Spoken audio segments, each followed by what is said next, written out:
सबसे पहले तो मैं आपसे जानना चाहूँगी कि डेथ को आप कैसे देखते हैं? जी, तो देखिए, अगर मुझे अपनी परिभाषा में डेथ को बांधना हो, so I will say death is a celebration. क्योंकि डेथ का विपरीत क्या है? जन्म। तो अगर जन्म सेलिब्रेशन है तो डेथ क्यों सेलिब्रेशन नहीं होगा? हाँ, वो अलग बात है कि हम अपने सिस्टम में, जब हम अपने इर्द गिर्द सोसाइटी में देखते हैं, जब किसी की मृत्यु होती है तो हम बहुत ज़्यादा शोक करते हैं, है ना। किसी शुभ कार्य में डेथ को अशुभ माना जाता है और इसकी बात भी करना हम पसंद नहीं करते हैं। इनफैक्ट जो जो डेथ शोक समाचार के इनवाइट्स होते हैं वो हम अपने घर के बाहर ही छोड़ते हैं, उनको घर के अंदर नहीं लेके आते। तो डेथ के प्रति टैबू है, पर ये इसलिए है क्योंकि हम डेथ को जाने नहीं हैं। अगर हमें जीवन के बारे में सीखना है तो जीवन के बारे में हमें मृत्यु ही सिखा सकती है। जैसे अगर मुझे पानी के बारे में जानना है तो कौन सिखाएगा? प्यास। ठीक उसी तरह से अगर मैं जीवन को अच्छे से जीना चाहता हूं तो मुझे वो कौन सिखाएगा? मृत्यु। क्योंकि जब मुझे पता चलेगा ना, ये जीवन में जो मेरे लिए आज मैटर कर रहा है क्या वास्तव में मेरे लिए मैटर करेगा जब मृत्यु आएगी। आज मेरे पास चाहे 50,000 करोड़ रुपए हैं, आज मेरे पास चाहे 5 लाख रुपए हैं, या 50,000 रुपए या 50 रुपए हैं, जाना हम सबको उस 25 रुपए के घड़े में ही है।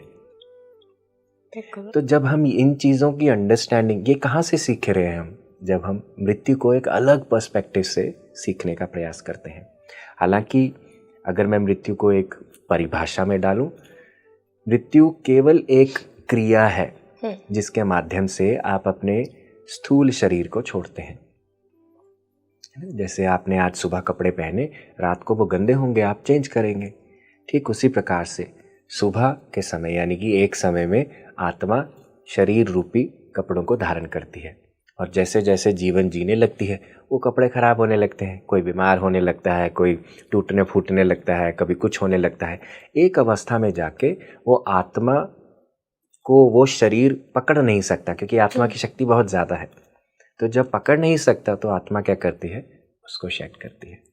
जैसे सांप अपनी केंचुली को शेड करता है, एक कीड़ा जो पत्ती पर बैठता है, जब वो पूरी पत्ती को खा लेता है वहीं से भी वो स्लिप कर जाता है दूसरी पत्ती पे।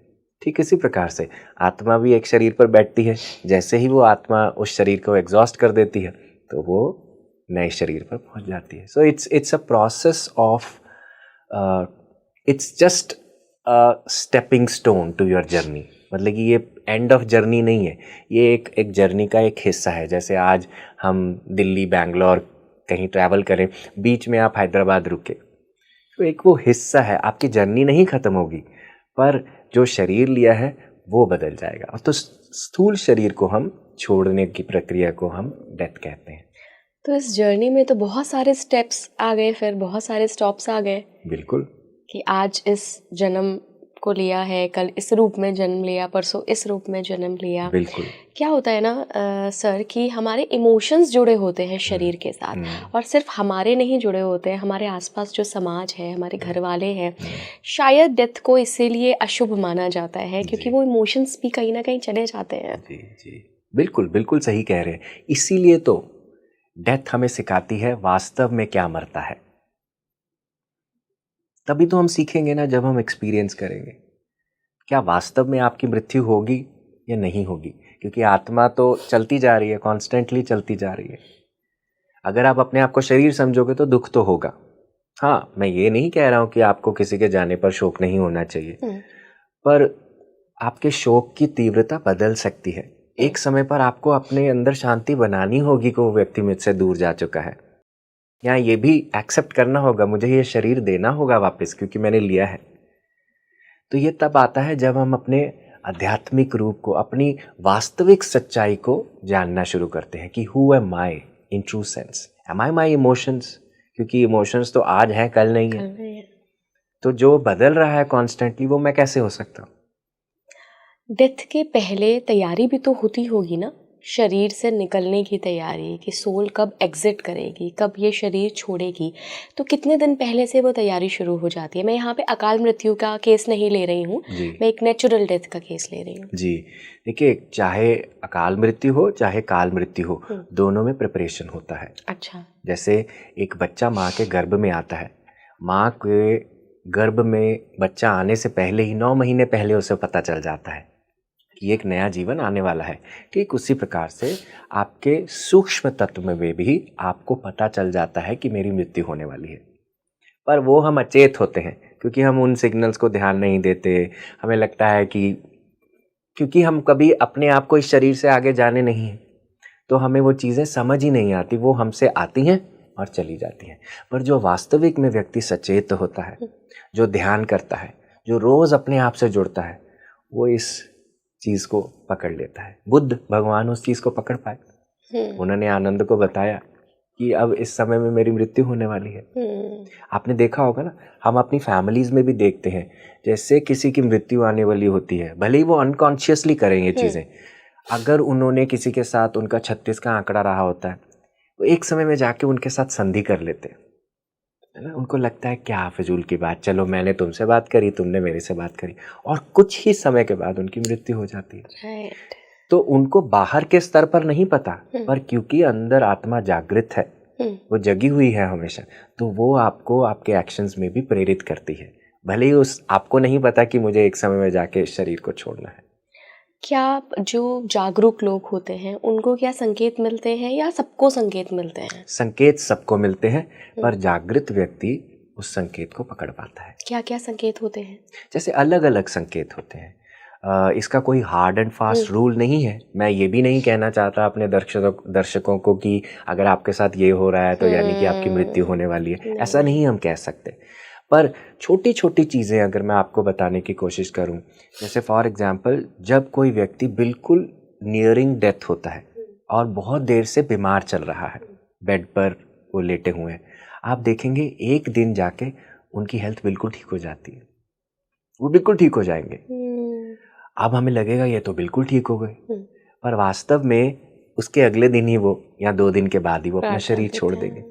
तो क्या होता है, जब शरीर को क्या होता है, शरीर आपको एक अवस्था देता है स्वास्थ्य की, ताकि जो आपने अटेंड नहीं किया आप उसे एक स्वस्थ शरीर से उसे अटेंड कर पाए। इस चीज़ को हम एक और अलग तरीके से भी देख सकते हैं।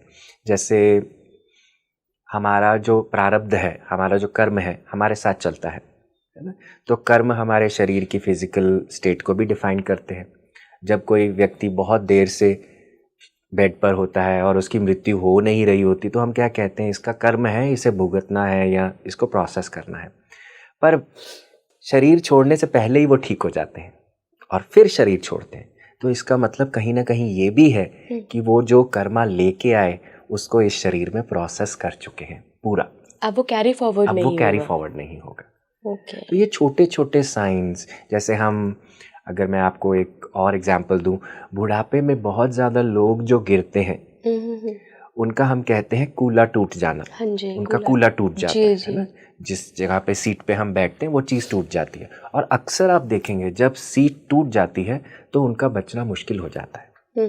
यानी कि वो ज़्यादा देर तक बच नहीं पाते, ज़्यादा देर तक मतलब कि जी नहीं पाते हैं, क्योंकि कूला जो है नहीं बचा। पर कूला, अगर मैं एक राइट शब्द अगर आपको बताऊं कि इसका मतलब क्या है, कूला शब्द कुंडलनी का प्रतीक होता है। कुंडलनी शक्ति हमारे कुला में बैठती है, कुला रूट चक्र में होती है। हाँ, जो वहाँ पे सोई होती है, शक्ति का क्षेत्र है वो। तो जब वो टूट गया तो शक्ति तो क्षेत्र में से बाहर जाएगी। तब जब शक्ति बाहर चली गई तो शरीर भी अपने आप, मतलब कि अपने आप को छोड़ना शुरू कर देता है।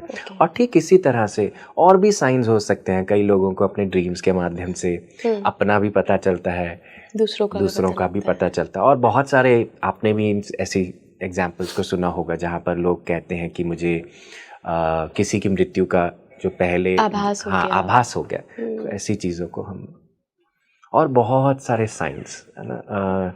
हालांकि मैं ये कहूँगा कि मृत्यु जब होने वाली होती है तो आपकी अगर सिचुएशन कॉम्प्लेक्स होती है तो उसको सिंपल करवाती है। अच्छा, ताकि आपको जल्दी आसानी मिल आसानी जाए, मिल जाए। मतलब कि आप जल्दी से अपने शरीर को छोड़ सकें। अटकते वही ज़्यादा लोग हैं जो सरेंडर नहीं कर पाते, जिनका क्योंकि मन ही नहीं होता है मन ही जाने नहीं का, होता, या किसी मोह जगह में। पे मोह में किसी में अटके हुए हैं, या उनको डर लग रहा है कि मृत्यु के समय क्या होगा, कैसे होगा, तो वही प्रोसेस में हम अटकते हैं। Death is not the problem, जो प्रोसेस ऑफ डाइंग है ना, वो हमारे अंदर फियर पैदा करती है। और ये फियर तभी निकलेगा, नंबर 1, जब आप मृत्यु को जानें, इसके बारे में जानकारी लें। और कैसे होगा, इसका फर्स्ट हैंड एक्सपीरियंस जब आप लें। फर्स्ट हैंड एक्सपीरियंस ये नहीं है कि आज जाके आप अपनी मृत्यु को प्राप्त हो जाओ, पर हम हर दिन मृत्यु को प्राप्त करते हैं। राइट। सांस आना जन्म है, सांस का छोड़ना मृत्यु है। हम जब शरीर अपना बेड पर लेकर सोते हैं, वो अवस्था कुछ नहीं है, वो मृत्यु की एक अवस्था है।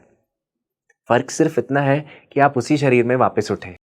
मृत्यु के समय एक अलग शरीर में उठते हैं और सोते हैं तो सेम शरीर में ही उठते हैं। Right, right.